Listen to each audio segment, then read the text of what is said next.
Of the many vehicle segments that cars are sold in India, one is particularly interesting and particularly lucrative for car makers. I'll come back to why I say lucrative. Interesting is the premium hatchback segment. In fact, at last night's presentation, Tata Motors officials claimed that of all hatchbacks sold in India, which is almost 50% of the total market in India, every 1 out of 3 cars is a premium hatchback. Now, why is a premium hatchback attractive to customers? Well, you get high quality, you get lots of features. In fact, in today's premium hatchbacks, you get features that cars 2, 3, 4 times of the price don't even have. So that makes a big difference. Customers get a premium experience, something that's well built, something that has all the features they want, and they get a sense of luxury in a small car, which is essential for our urban conditions. You know, with traffic, with parking, everything being an issue, having a small car that's premium, I think that's a great plus.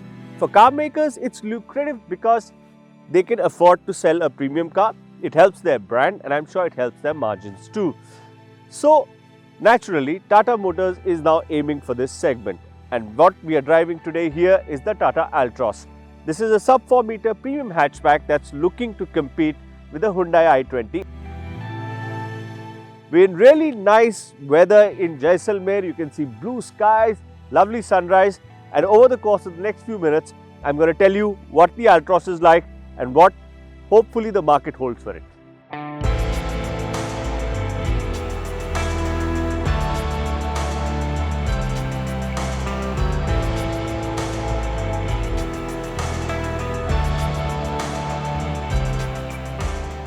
One of the biggest changes that we've seen over recent years from Tata Motors products has been their design. They moved on to a very definitive and a very unique design language. Pratap Bose's team has been doing some great work, the Harrier, the Nexon, and I think that really works for their cars and for the brand because they stand out.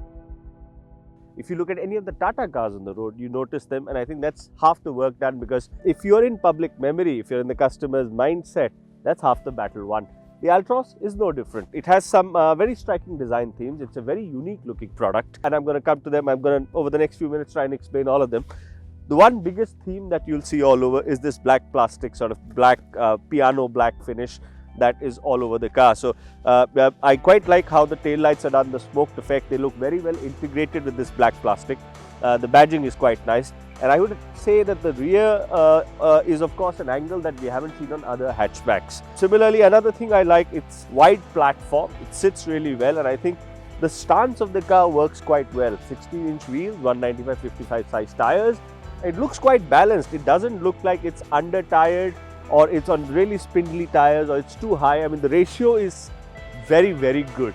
Again, even in the sides, this is a nice touch. For the rear doors, you have this handle here. It's a hidden handle, and I think that really works with the design theme. It's a clean profile that you get out of the car, and you can see that piano black effect running here too. This downward curve or upward, depending on which angle you look at it from, also gives the Altroz a very distinct identity in profile. You can look at it and almost instantly say this is the Altroz, because again, like the rear, it's unique. Moving on to the front, I think that the front is my favorite part of the design. This black plastic effect here with the headlights, with the grille, and with a slightly shark nose kind of an effect is really well integrated. And I quite like how the big headlights, fog lamps, everything is well integrated, especially if you look at it from afar. The front is by far my favorite angle. And I have to say, again, Pratap's team, and Pratap himself, of course, has done a great job, because it's a very distinctive design. It's not something that looks like anything from its competition. And that only works well for you, especially when it's a good looking car.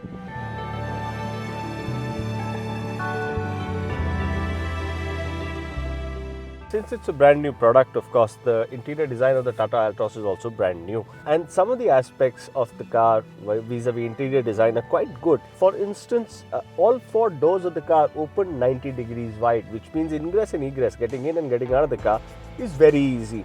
Seats also I really like. They're really comfortable, they're really comfy, and also Tata, using their experience about how Indian customers work, how Indian customers, what their preferences are, have given the car a lot of cubby holes. Like even small touches, like this dashboard here, you can see unique release button. It's a pretty big dashboard, cubicle here, and even in the doors you get different places to keep water bottles, other stuff. 2 unique touches are you get these dedicated umbrellas and umbrella slots in both the front passenger door and the driver door, which I think is quite well done. It's very well integrated. Overall quality also of the car feels quite nice. I'm not sure if it's class leading, but I think it's quite competitive. It also gets a 7-inch touchscreen multimedia system, Android Auto, Apple CarPlay, Bluetooth functionality. Safety wise, all variants of the Altroz feature dual front airbags and ABS with EBD as standard. So all that aspect works really well. Certain aspects don't work as well. There are some ergonomic issues. I mean, a lot of the stuff is sorted out. I like the slightly clean layout here. You can see it's immediately legible. The background lighting at night looks really nice, so that's also quite well done. But like if you try and put the handbrake lever down here, it's easy to get your fingers stuck between the handbrake and the panel here. So a few touches still need a little bit of work. Also in the back, floor is flat, so I think it's easy to accommodate 3 people in the back.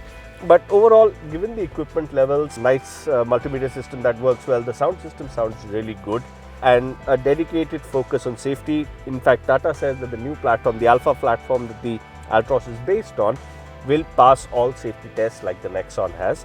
So I think it's a really good effort, but it lacks a little bit of final touches here and there. I think that little bit of attention could have improved it even further.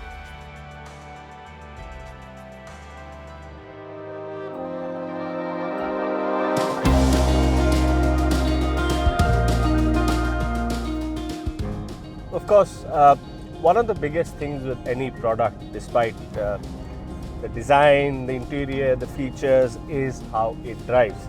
So with the Altroz, Tata is sort of aiming for all segments within the premium hatchback segment. So at launch, it will be offered with 2 engines, a 1.2 litre 3-cylinder petrol and a 1.5 litre 4-cylinder diesel.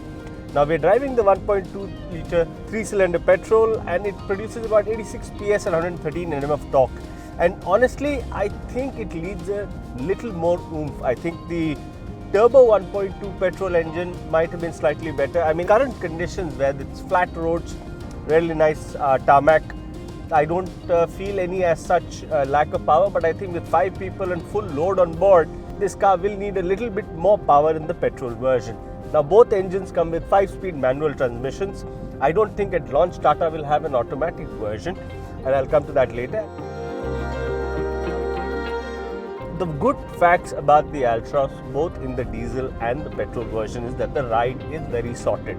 I think that's something that we've seen with virtually all Tata products. The ride comfort is really good. It handles bad roads very effectively. The Alpha platform's sort of stiffness can be judged somewhat by that factor that on bad roads you can take the Altroz quite quickly and not feel anything at all. I mean, it really smothers over the bumps. It also handles quite well. High-speed stability is quite good.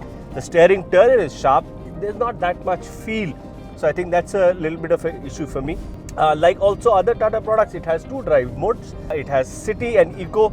Eco is for if you're really concerned about the fuel efficiency, but it cuts out a bit of the power, and the power delivery is also a little bit of a stutter, so I'm not really a big fan. City works quite well. The clutch pedal is very light, the gear shift is quite decent. So from that perspective, I think it's quite good. There are a few aspects of the Altroz that don't work so well. For instance, the 1.2 3-cylinder, I'm sorry, the NVH levels, how loud the engine is outside the car, inside the car, especially when you're revving it hard, are simply too much. The Tata claims it's as quiet as the competition, but I really doubt that. So I think that's something that Tata has to work on. Among the 2 engines, I really like the diesel because the 1.5 4-cylinder, 90 PS, 200 Nm of torque. It's really torquey, it's quick, it's fast, you can really take it up to 3-digit speeds. It responds really well in city mode, it drives very well.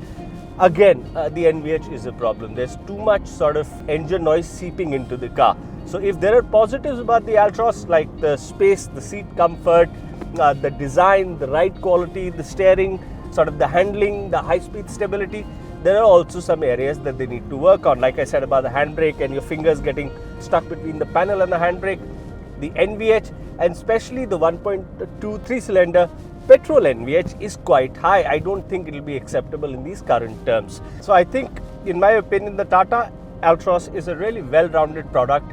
in quite a few places. I think what's really going to drive in customers is the design. It looks unique, and it looks unique in a very positive way. So that's going to be a big draw.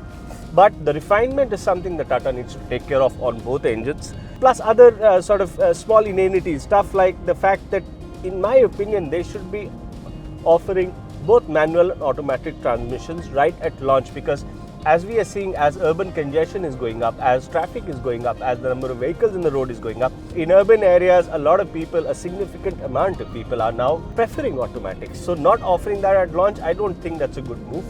But Tata says, I said earlier, I'll come back to that now, that Tata thinks that automatic manual transmissions, the AMTs, are not really set because they want to establish a new gold standard in the premium hatchback segment. And I agree with that. So they're working on a dual clutch gearbox that they'll bring out. But again, like I said, if it was offered at launch, that would have been the ideal scenario. You offer customers 4 trim versions, 2 engines, 2 gearboxes manual, 2 gearboxes automatic. So that's something that will play against it. But I think essentially, given the qualities and given the slight shortcomings, what will, again, as always in the Indian market, be very important is for Tata to price the Altroz well. Because if they can price it well, if you can bring in a nice headline price, people will go to the showroom, people will look at the car, and certain parts of the car are very impressive. And that would be the key to the Altroz's success, in my opinion.